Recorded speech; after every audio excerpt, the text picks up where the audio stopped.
So here's something I bet we all have in common. I'm kind of ready for things to get back to normal, aren't you? I mean, it's kind of been fun. It's sort of been a break. I say fun. For some people, it's been fun to have a break. For other people, it's just 100% stress. And, we're all somewhere on that continuum. But for the most part, I think we're all ready for things to get back to normal. But in light of what we've experienced and in light of what we've learned, it would probably be a shame for us to just go back to the normal. So right now, there are a lot of people talking about the new normal. In fact, I bet you've talked about the new normal. Now, as you know, some of the new normal may be forced on us, but here's the thing, and here's what we're going to talk about for the next 3 weeks. If we're wise, we will pause and ask the question, what have I learned? What have we learned? And what do we want to carry forward? We'll pause and ask the question, what have I learned? What have we learned? And what do we want to carry forward? Now, here's something I've learned. In fact, here's something I think we've all learned, that the producers of the Mad Max movies, you remember from the late 70s and 80s and early 90s, the Mad Max movies, the producers had it wrong. The producers had it wrong because here's what we've all learned. The most valuable commodity during an apocalypse is not oil. It's what? That's right. It's toilet paper. It's toilet paper. And I think somebody should make a movie about that. And of course, the perfect title would be Game of Thrones. But that's taken. Anyway, so the question we're going to ask for the next few weeks is how can we take what we've learned and carry it into the future? Or to the title of this series, how can we be better for it? How can we be better for it? How can we be better as a result of what we've all just experienced? It was forced on us, but we're coming through this. How can we be better for what we've just experienced? And if we don't stop and ask this question, we will forget. And it would be a shame because pain without gain, you know this, pain without any gain is a shame.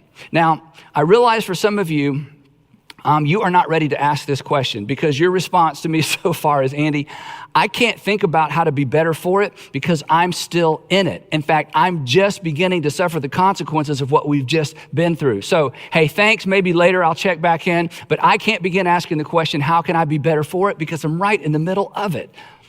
But I just want to push back on that just a little bit. And I realize I'm stepping out because I don't know your circumstances. I don't know your pain. I don't know what you're going through right now. I don't know how this has affected you and your family specifically. But here's what I do know.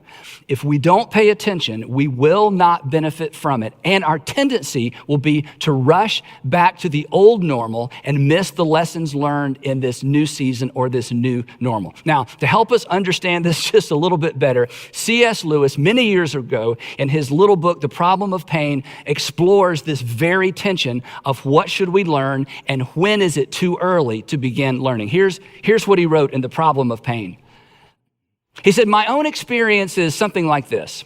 I'm progressing along the path of life in my ordinary, contentedly fallen and godless condition, absorbed in a merry meeting with my friends for the morrow or a bit of work that tickles my vanity when suddenly a stab of abdominal pain that threatens serious disease, or perhaps a headline in the newspaper that threatens all of us with destruction, sends this whole pack of cards tumbling down. And at first, he says, I'm overwhelmed that all my little happinesses look like broken toys. But then slowly and reluctantly, bit by bit, I try to bring myself into the frame of mind that I should be in at all times. And perhaps, by God's grace, I succeed. And for a day or two, isn't that our experience? And for a day or two, I become a creature consciously dependent on God and drawing its strength from the right sources. But the moment the threat is withdrawn, and you already know what comes next, right? And the reason you know and the reason I know is because it's our story. We've been there, right? For some of you, your story went like this 2 or 3 years ago, maybe 5 years ago. your husband or wife came to you and said, okay, if you don't change, I'm done. I'm out of here. We've talked and counseled, and I don't see any permanent change. And suddenly he or she had your attention. You sat up straight and you began making changes, right? You began coming home earlier. You started listening better. You paid more attention to the kids. You paid more attention to what he asked and what she asked. And suddenly you became a better husband. You became a better wife, and the marriage got better for a while. But the moment the threat was withdrawn, you began to retreat to your old ways, your old normal, your normal.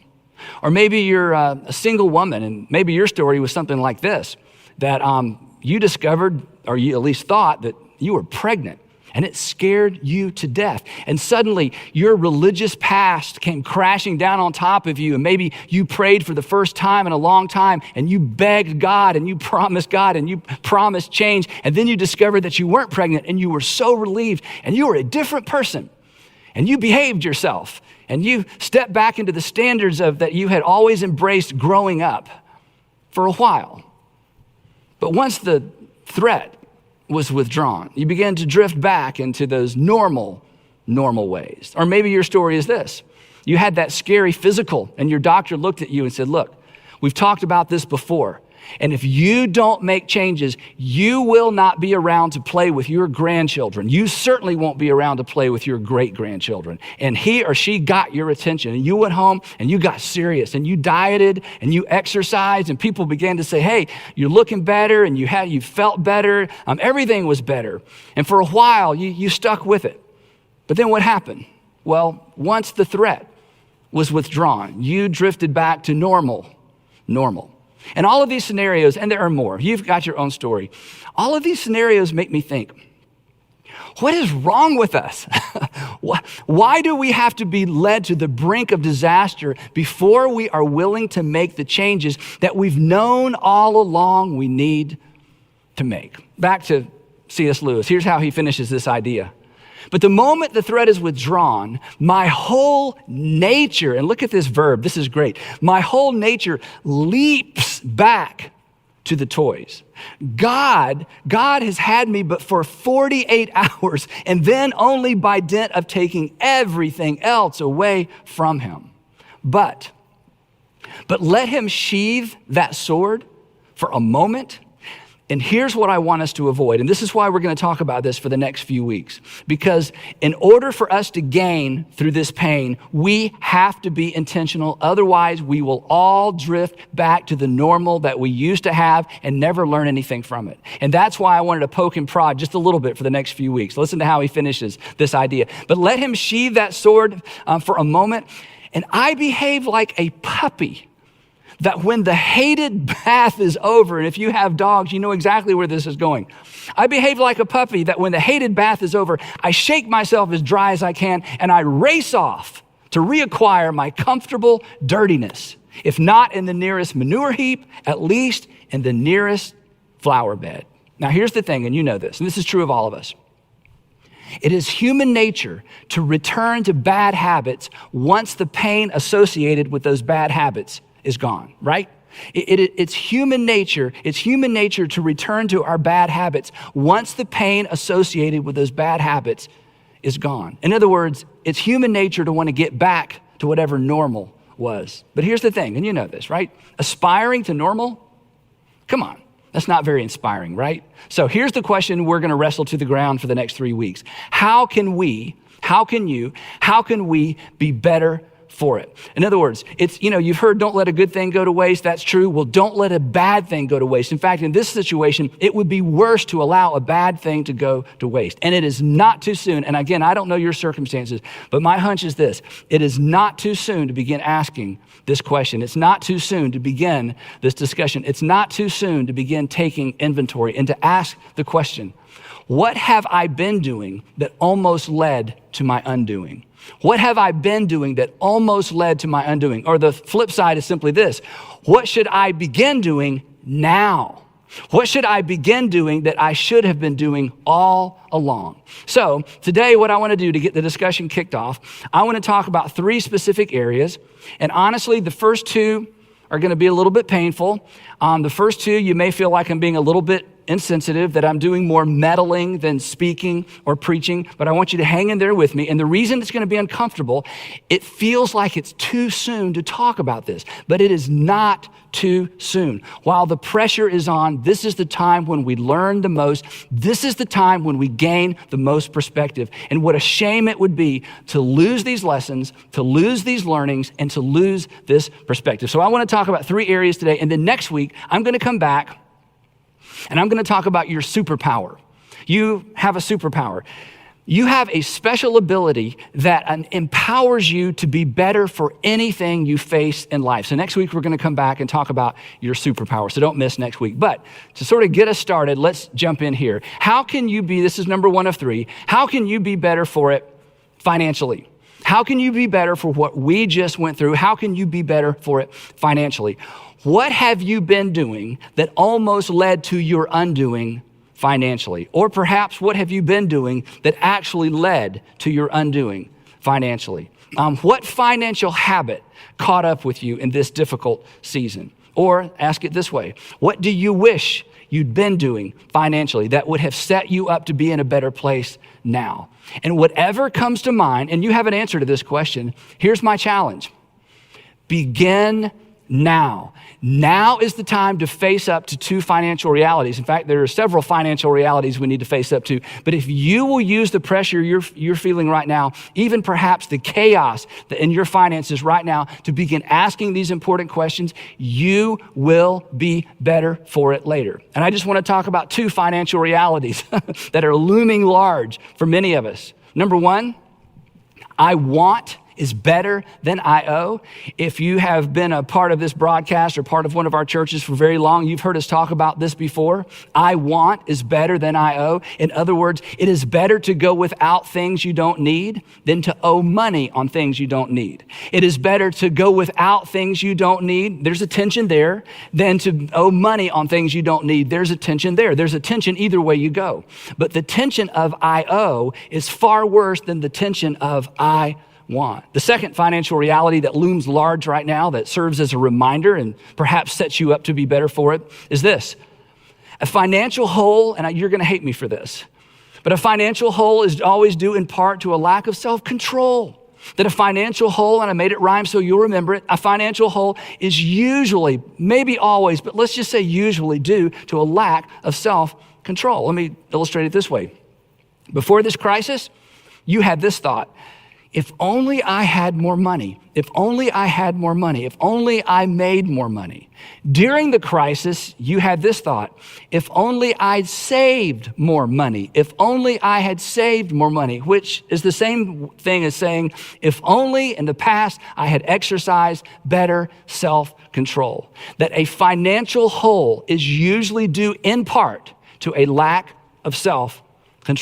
And if you are facing the consequences of a lack of self-control financially, now is the time to write that down, to learn this lesson, and never, ever do what you did in the past again so that you would be ready for the future. The writer of Proverbs states it this way, and he gives us a word picture that is really not very relevant to our current situation or certainly relevant to our current culture, but it's a powerful word picture from ancient times. Here's what he wrote.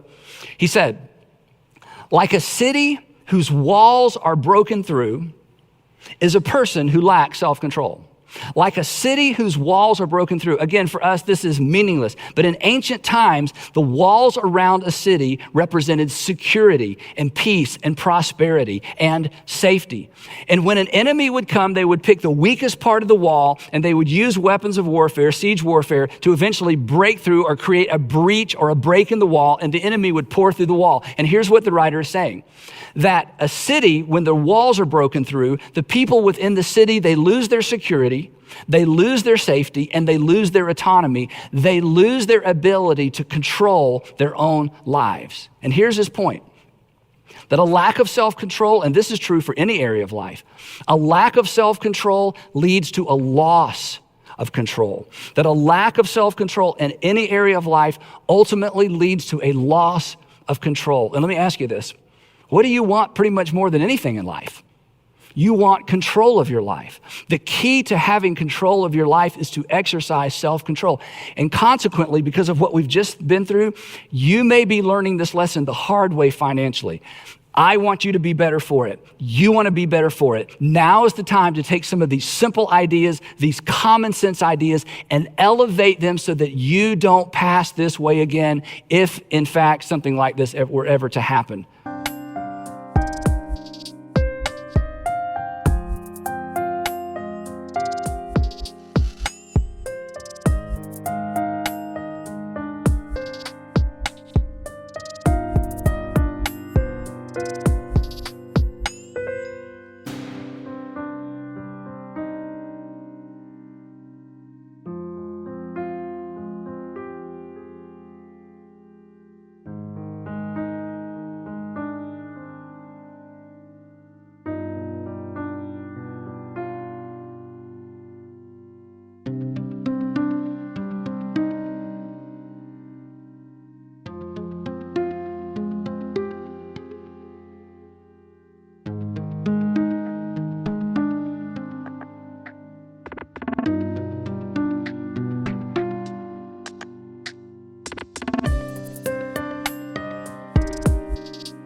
Again, a lack of self-control always leads to a loss of control. Now, here's something you've heard before.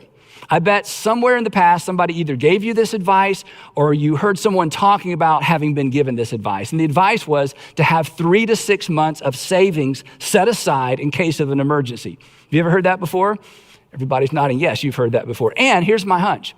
When you heard that for the first time, or maybe you read that in a book for the first time, you thought to yourself, that's a really good idea. I should set aside 3 to 6 months of living expenses just in case there's an emergency.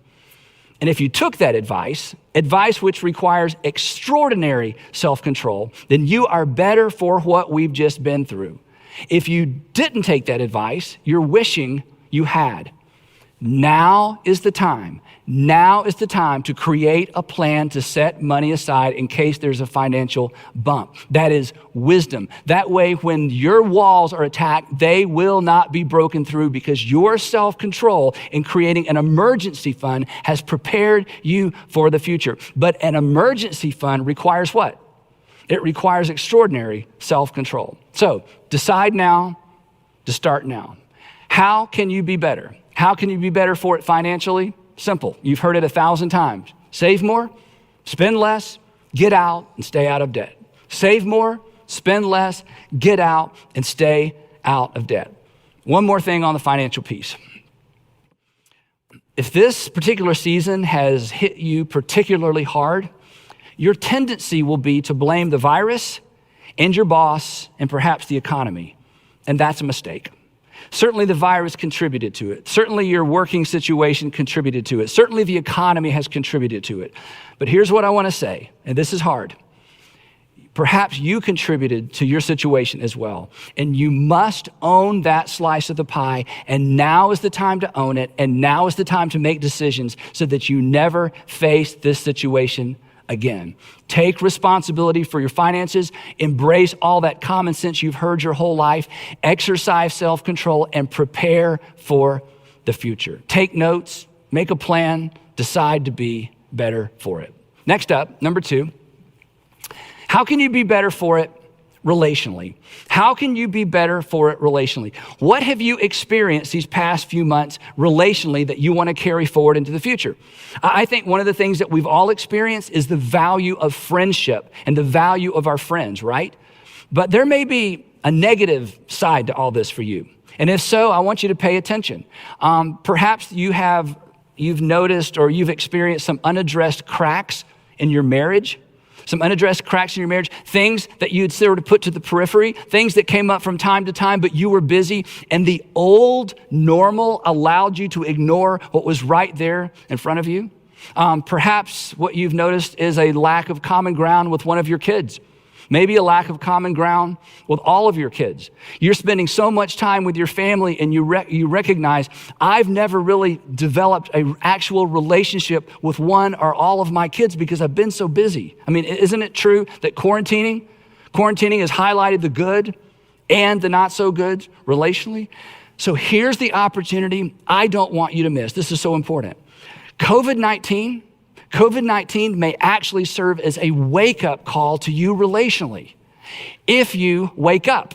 So, wake up.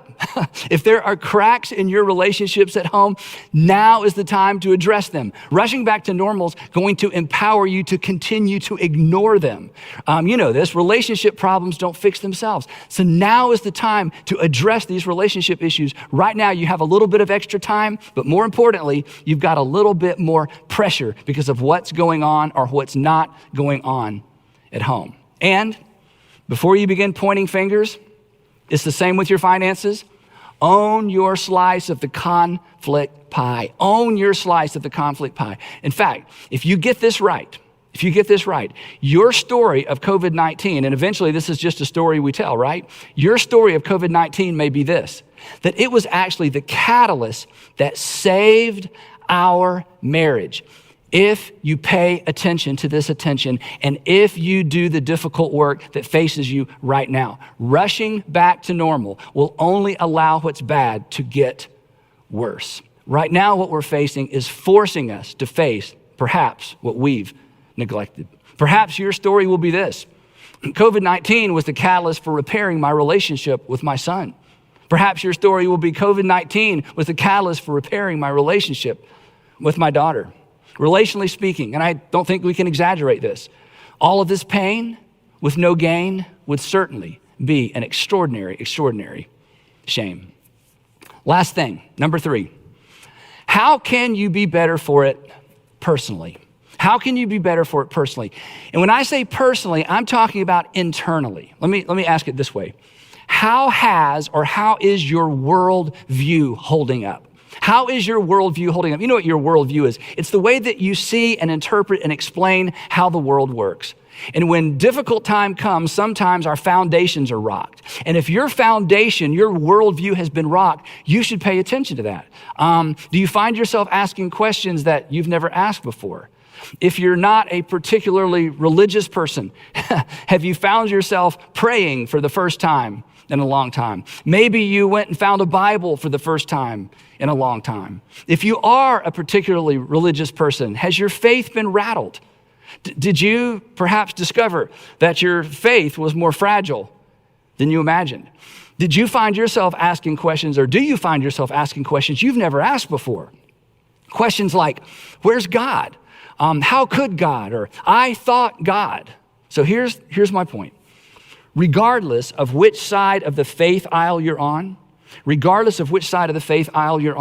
if this current season has created tension on the inside, pay attention to that tension. It means you are on the verge of learning something new or being reminded of something that you've forgotten.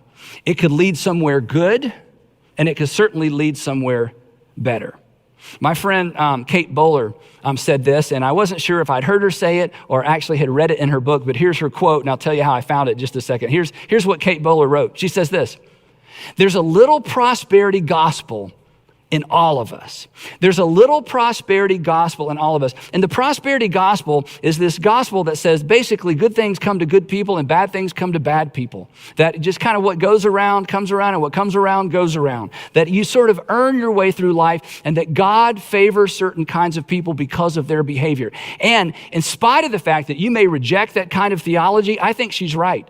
There is a little bit of that thinking in all of us, that God owes me. Or if you don't believe in God, that life owes me, or karma owes me, or somebody owes me because I have been a good person and I have lived a good life. Now, Kate is actually a professor at Duke Divinity School.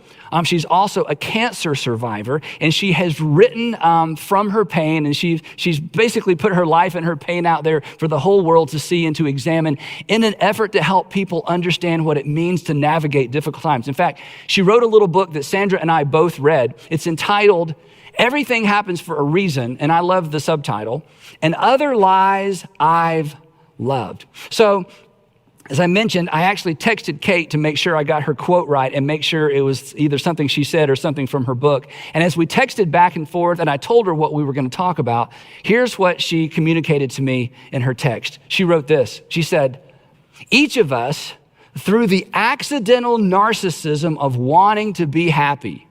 Don't you want to be happy? I want to be happy.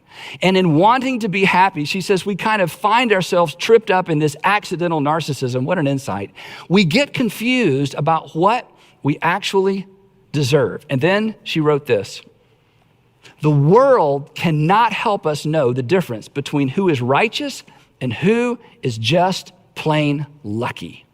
Now, here's my point.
If this season has kind of rocked your world in terms of your internal world, if this season has rocked your worldview, if this season has rocked your faith, pay attention to that tension. You may be on the verge of learning something new, or you may be on the verge of being reminded of something old. If current events have left you wrestling with God questions, and you're not a religious person, and you just assumed you left that wrestling ring years ago, but now you find yourself wrestling with God questions, pay attention to that. And if you're a Christian, pay attention to this tension as well. You may discover a different kind of faith. You may discover a better faith. You may discover a different version of faith. And perhaps in this season, you will finally give up your faith in the non-existent God who doesn't allow bad things to happen to good people. And in this season, you may come face to face with the God who allowed the worst possible thing to happen to the best possible person, his son. And he did that on your behalf. So the point is simply this: we're going to get through this. Things are going to become more normal, but let's make sure we are better for it. Let's make sure that we're better for it financially. Let's make sure that we're better for it relationally. And let's make sure that we are better for it personally. Because, and you know this, pain, all this pain without any gain would certainly be a shame. So let's face and embrace the lessons we've learned, and let's for sure face and embrace the perspective we've gained. Let's all decide, and it begins today, let's all decide that we are going to be better for it. Let's not do what C.S. Lewis referred to when he said, let's not behave like a puppy when the hated bath is over. And this hated season will come to an end. This hated bath will be over. But let's not race off to the nearest flower bed. And let's certainly not roll around in the nearest manure heap. Let's not forget what we've learned. Let's not lose this perspective. And to help you do that, I want to make a suggestion. Now, some of you aren't going to like this, and that's okay. We're going to talk about it for 3 weeks. Some of you are going to love this. But because it's so easy for us to forget, because it's so easy and because we're so prone to just move on, I want to encourage you as you think about what you want to carry forward from this season. I want to encourage you to come up with a way to remember. I want you to actually create a reminder, to find a physical object, or perhaps make or craft a physical object, or maybe it's something you already own, and I want you to attach a memory to this object, something that will remind you of this season and what you want to carry forward from it. And I want you to take this object, whatever it might be, and I want you to place it somewhere prominent in your life so that you see it and you're reminded. Maybe it'll be simply a reminder to slow down. Maybe it'll be a reminder of the value of friendships that you've neglected. Maybe it'll be a reminder to kind of dig in and deal with the crack in your relationships at home. Maybe a reminder to invest in that son or that daughter that is not like you and consequently you've just had a hard time connecting with. Perhaps it's a reminder of who or what's most important. Perhaps it's simply a reminder of something we've all learned, that well, we have far more in common with people than not. But I want you to come up with a reminder and place it somewhere where you can be reminded. And you have 2 or 3 weeks to do this because we're going to talk about this for the next couple of weeks. Basically, what I want us to all do is, because of what we've learned and the perspective we've gained, I want us to begin writing a better story as we all move forward. Because as I said earlier, eventually, COVID-19, this whole season, is simply going to be a story we tell. So this week, 2 questions. How can I be better for it? How can I be better for it? And what will help me remember? How can I be better for it? And what will help me remember? Normal, or even the new normal, is right around the corner. I can't wait for us to get there. I think we're all looking forward to it. And I'll just be honest, I'm even looking forward. I know you're not going to believe me. I'm actually looking forward to us being together. And I'm actually even looking forward to being interrupted by crying babies and obnoxious ringtones. So I am looking forward to normal, even the new normal. And we'll get there soon enough. But let's not miss this unprecedented and hopefully once in a lifetime opportunity to learn everything we can and to gain the perspective that will serve us well in the future. Let's not merely settle for getting through this. Let's decide to be better for it. Now, next week, as I said, I'm going to come back and talk about your superpower. You actually have a superpower. You have an ability to ensure that everything that comes your way makes you better. You can be better for it. I don't want you to miss that, so don't miss next week.